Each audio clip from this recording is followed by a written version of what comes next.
If you've ever thought about working professionally as a photographer or videographer, then this will be the most valuable video you watch today. Many of you don't know this, but I started my career as a videographer and a photographer here in Sydney 15 years ago. And in that time, I scaled my business from 0 to 6 figures before eventually building enough of a financial buffer to transition full-time into YouTube. And from talking directly with you guys on YouTube and in my paid courses, I noticed that many of you right now are where I used to be, starting out in the photography and video freelancing world and hungry to take your business to the next level, either through 360 content or traditional photo and video. And one of the biggest variables that will either make or break this dream is how much you charge for your services. So in this video, we're going to take you through the basics of how much to charge if you're offering photography or video services of any kind to paid clients. This is just one of many important steps you'll need to take before you can turn it from your side hustle into your full-time job, which is why I built out a brand new online course called Photo and Video Business Bootcamp, dedicated to teaching you how to start and scale a profitable photo or video business from scratch and get regular high-paying clients. So if you like this video and you want to learn more about how to go full-time with photography or video, and yes, that includes 360, stick around to the end to learn more about the course. Now, the first rule of pricing, whether you're offering traditional photography or videography services, or even better, you're looking to niche down and offer specialized services like virtual tours, VR, drones, corporate photo and video, the list goes on. Pricing is not a one-size-fits-all equation. While you could either pick a random number out of the hat or a number you saw someone else charge, this approach will likely lead you to either charging too little or too much. And if you do either of those things, your business won't be sustainable. Charge too little and you'll find yourself overworked and underpaid. Charge too much and no one will hire you because you're too expensive. Charging for your services is all about finding the sweet spot between too little and too much, based on a variety of factors to do with you, the services you're offering, and the types of clients you're servicing. The 5 biggest factors that move the price needle either towards the lower or higher end are: number 1 is your experience level and expertise. Are you a complete beginner with no paid shoots under your belt? Are you a seasoned veteran with countless years of big projects? Or are you somewhere in between? Number 2 is your services. Are you offering clients a little in the form of a few generic photos or videos with basic edits, or is it a specialized style with higher quality, lots of video editing, and or hundreds of photos? Number 3 is your clients, and this refers to both the photography and video niche your clients are in, as well as the size of client, whether they're a small local business all the way up to a big multi-million or billion-dollar corporate client. Number 4 is your location, and this has a massive influence on the prices you can charge, since high-end clients simply don't exist in small towns, and if they do, they're few and far between. Offering your services within or near to a big city is a must for charging premium prices. Number 5 is your gear, and yes, you can obviously charge extra for your gear if it's expensive gear. However, this really does come last, since without the other 4 things, you still won't be able to charge toward the higher end. So depending on where your needle sits on all 5 things, this will ultimately determine whether you can charge toward the lower end or the higher end for your services. Inside the premium package of my new course, you can get an exact pricing calculator that considers these 5 factors to help you calculate your exact number based on where you sit on all 5 things. The next step is choosing your pricing model and whether you're going to work by an hourly or daily rate or offer fixed packages. There are pros and cons associated with both, but for the sake of making it simple for this video, for videographers, it's much more common to charge by a day rate. For photographers, it's more common to offer fixed packages. Despite photo and video being 2 different mediums, calculating what your time and expertise is worth is a very similar equation for both. For video, you calculate what your daily time is worth and charge that as your day rate. For photographers, you calculate what your daily time is worth and multiply that by the time it takes you to complete everything within each of your packages, which means to ultimately get the answer to the question of how much you should charge no matter which service you offer, you'll need to know your day rate. And my close friend and co-instructor of Photo and Video Business Bootcamp, Alex Rühl, is literally the best person I've ever met at converting big clients with big budgets. She regularly wins 5 and 6-figure projects for big name brands in the UK to work with her on VR projects. And in this video, I'm excited to share one of her lessons from the new paid course with you guys for free, so you can see just a small portion of the value you'll find inside the full course. So Alex, how do you choose your day rate? Choosing your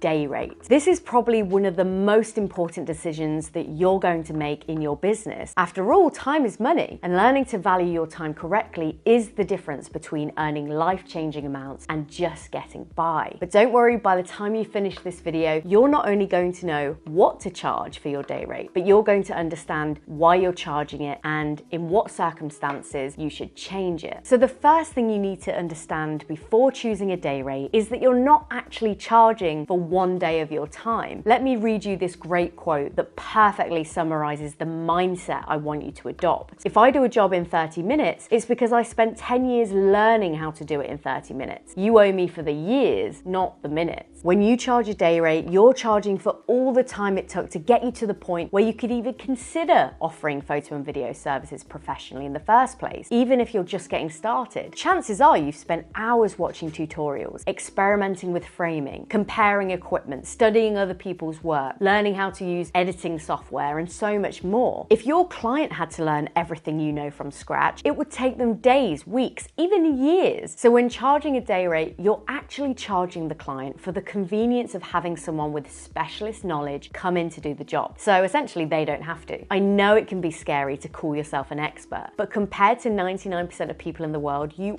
are an expert in this field. So you're going to charge accordingly. What other elements need to be factored into your day rate? Well, in most countries, you're gonna have to pay taxes on your income. So that varies from country to country, but on average across the world, roughly 25% of your day rate will go straight to the government in taxes. On top of that, you've got the cost of running your business. Day-to-day stuff such as subscription services, insurances, software, Wi-Fi, phone bill, all the things that are crucial to a photo and video business that you've got to factor in. You've obviously got the cost of buying and upgrading your equipment, and that's not just your cameras and lenses, but also memory cards, hard drives, extension cords, extra batteries, lights, tripods, microphones. Another thing to consider is that your average working day is probably going to be a lot longer than the average 9 to 5. Shoot days, including setting and packing up equipment, can be 10 to 12 hours easily, and that doesn't even factor in running over or traveling between the locations. And that doesn't even include all the stuff you have to do before and after a shoot, like charging batteries, offloading and backing up footage, maintaining your equipment to avoid damage or deterioration. All of this takes time, and when you're charging by the day, time is literally money. Also, think about the days you're not doing paid work for a client. You'll be going out to find new work through outreach or marketing. You'll be doing admin like expenses and taxes. You'll be updating your website, putting together pitch decks. This is all time that doesn't get directly paid for. So when you choose a day rate, you need to remember the cost is covering all of this as well. Not to mention sick days or taking time off for holidays, which again, you're not getting paid for. So now you understand everything your day rate has to cover. Let's get to the numbers, shall we? Firstly, it's fair to say that there's no one size fits all. And depending on where you're based location-wise, and also what sectors or niches you're targeting, your day rate will vary greatly. A great starting point is to research the average rates in your specific area. In my experience, the average day rate for a video or photo professional in North America and Europe, with probably less than 2 years experience, is between $250 to $450 per day. That's about 200 to 400 euros. That goes up drastically the more experienced you are, the more specialized you are, and especially if you're working in more lucrative niches such as corporate, advertising, retail and professional services like law and consulting. That way you could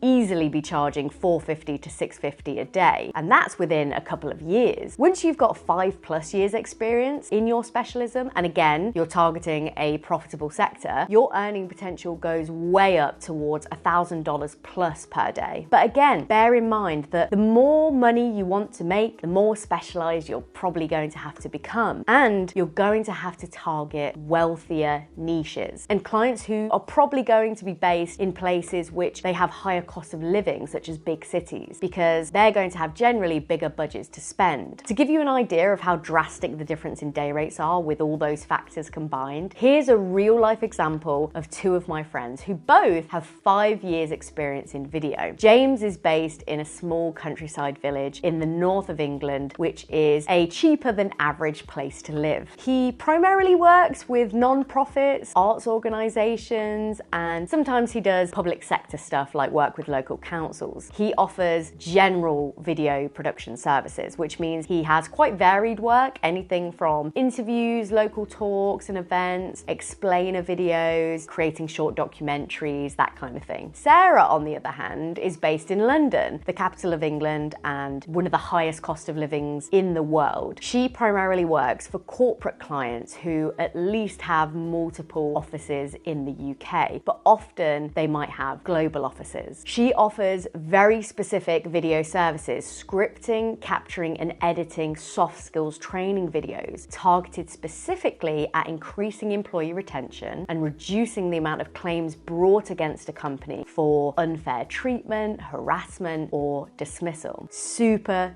specific. They are both equally brilliant videographers with the same level of experience, but I'm sure you can guess who charges more. Of course, it's Sarah, who charges anywhere between $700 to $850 a day, with a minimum of 3 days prep, 1 day shoot, 2 days edits, and 1 day in amends and project management, making her average project fee around £6,000. Whereas James only charges $250 a day, plus an equipment fee of £150, which he sometimes waivers for charities and non-profits. He doesn't have a minimum fee, but his average job includes 1 day prep, 1 day shoot, and 2 days editing and amends. So his average project fee is around £1,000 or $1,100 with his kit fee. Generally, James is working more often as his time gets booked up a bit more quickly with the various services, while Sarah spends a bit longer finding, pitching, and winning new clients. But most importantly, they both love what they do. And there's obviously a huge difference in the day rate there, which is why it's important to factor in what you're going to offer and who you're going to offer it to early on in your business. If you want an equation to work out what your ideal day rate should be long term, try the following exercise. Work out how much money you would ideally be making every single month to live a really comfortable life. I'm not talking being a total baller, driving Lambos, flying private,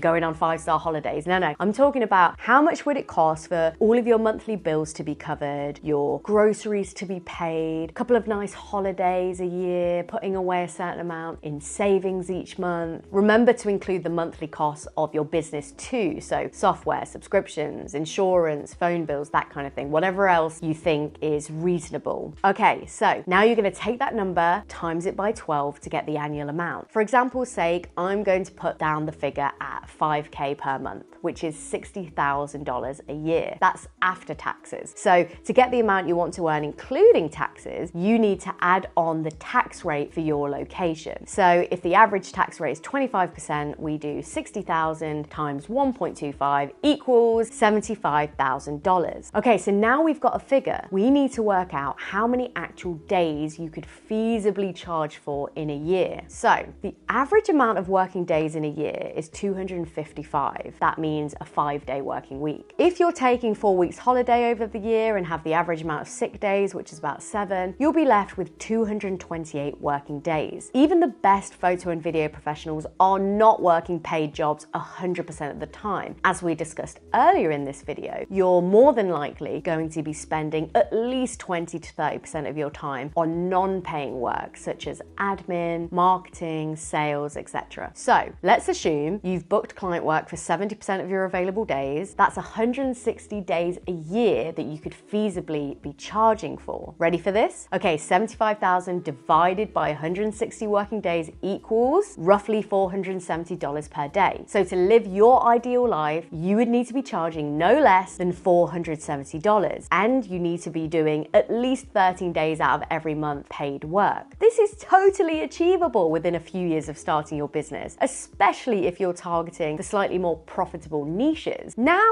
on the opposite end of the scale, I'd encourage you to work out what your absolute base minimum day rate is. And we're going to do that in a very similar way. This time, to get your monthly figure, I want you to think about what's the absolute necessities that you could live off whilst getting started with your business. So not eating out as much, a bit stricter on the grocery shop, staycations rather than going abroad, that kind of thing. This is what we call in business your burn rate. Simply put, your burn rate is the absolute minimum amount of money that you and your business could survive off of. Okay, again, times that number by 12 and add on your taxes. So let's say that number is $37,500, which is 2.5K per month after taxes. So again, we're going to take that number and divide it by the average of 160 paid working days, which equals $235. So you know that the lowest possible rate that you can start charging is $235. I think this is one of the most underrated ways for you to work out your pricing. So with this example, we've established that you should be charging no less than $230 per day. And as quickly as possible through specializing and targeting lucrative niches, you should be aiming to increase that day rate up towards charging $500 a day. Boom!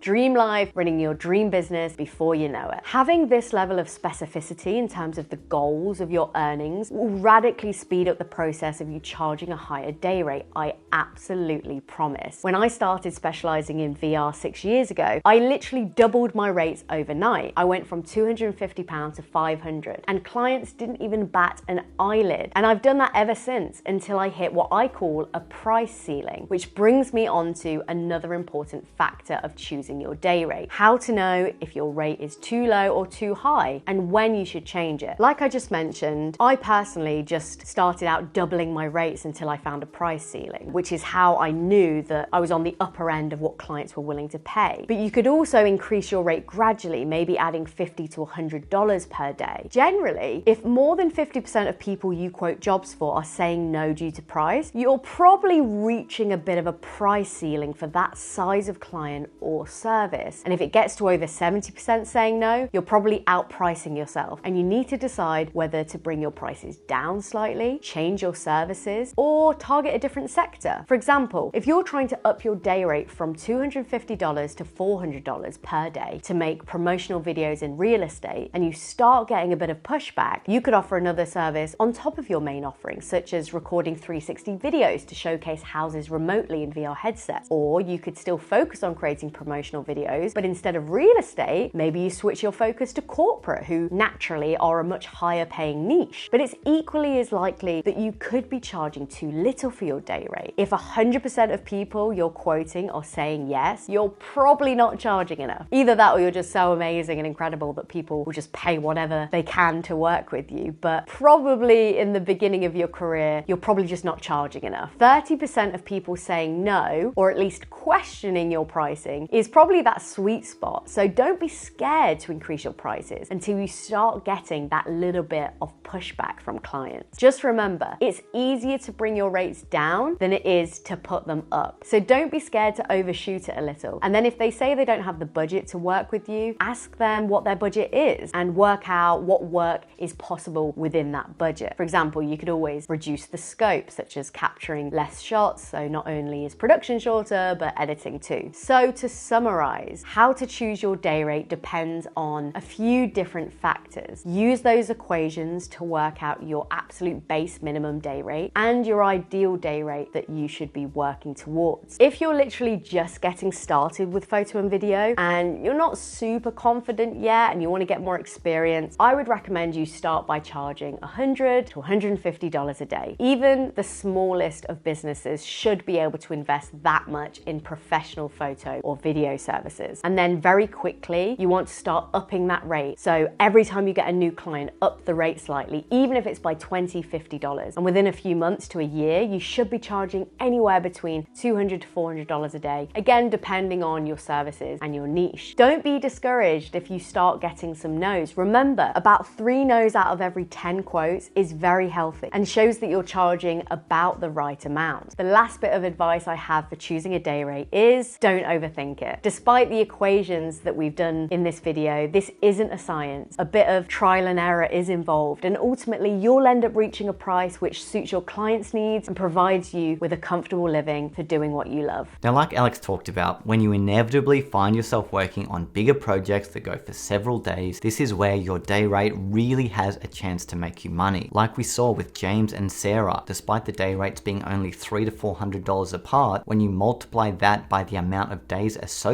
with bigger projects, the end results, even on the lower end, more than justify the time it takes to go out and find the client to begin with. So the bigger projects you inevitably will find yourself working on, the multiplication factor here will be a big one. And if you can spend the time honing your craft and niching down your services like Sarah did, then the final equation becomes much bigger at the end of a big project. Now, you can also make money on jobs that are for one day only or less. It just means you're going to need many more overall clients to make it sustainable, which is going to take you a lot of time. Unless, however, you somehow have someone handing you regular paid shoots, which is pretty uncommon. For that reason, I recommend prioritizing quality of clients over quantity of clients. Just don't forget that you need to be able to deliver the quality work required to match your prices. And if you overcharge and underdeliver, you're not going to get any repeat customers and your business will suffer and die a slow, horrible death as a result. So there you have it. That's the basic framework of figuring out how much to charge for photo and video services. If this video brought you value, then again, you can find 50 plus in-depth business lessons just like this one inside the new course. We've honestly only scratched the surface here of everything you need to know to go full-time with photo and video. So if you'd like to learn more, you can join Alex and I in the full photo and video business bootcamp, which not only covers much more about pricing and packaging your services, but there's also an entire section on how to win high ticket clients, even if you're introverted and don't feel comfortable selling yourself. We also go super in depth about how to set up and brand your business, including which the most profitable services, niches, and clients are, how to choose catchy branding, and all of the technical aspects you'll need to run your business. Lastly, we dedicate an entire section of the bootcamp to scaling, where you'll learn how to win bigger clients, charge more, offer more, outsource work, and how to set up your business for long-term success. This section will help your business reach the next level and help you go from part-time to full-time if you haven't already. We're also throwing in 5 free bonuses, including a pitch deck template to help you convert 5-figure projects, as well as other scripts and templates we use to win clients and get paid quickly. Now, I want to stress that the bootcamp is not only for complete beginners. If you've already started making money with photo and video, the curriculum covers beginner, intermediate, and advanced topics. Unlike the generic beginner advice you'll find in other similar courses, Photo and Video Business Bootcamp is extremely specific and rich with winning concepts that will take your business to the next level, just like this video. I wish I had something like this when I first started out. It would have saved me so much time, money, and failure. So let Alex and I be your mentors and learn from the thousands of mistakes we've made over the years so you don't have to. You can enroll in the bootcamp by following the link below this video, and you'll be watching it in the next 60 seconds. Keep your momentum going. Click the link below and we'll see you there.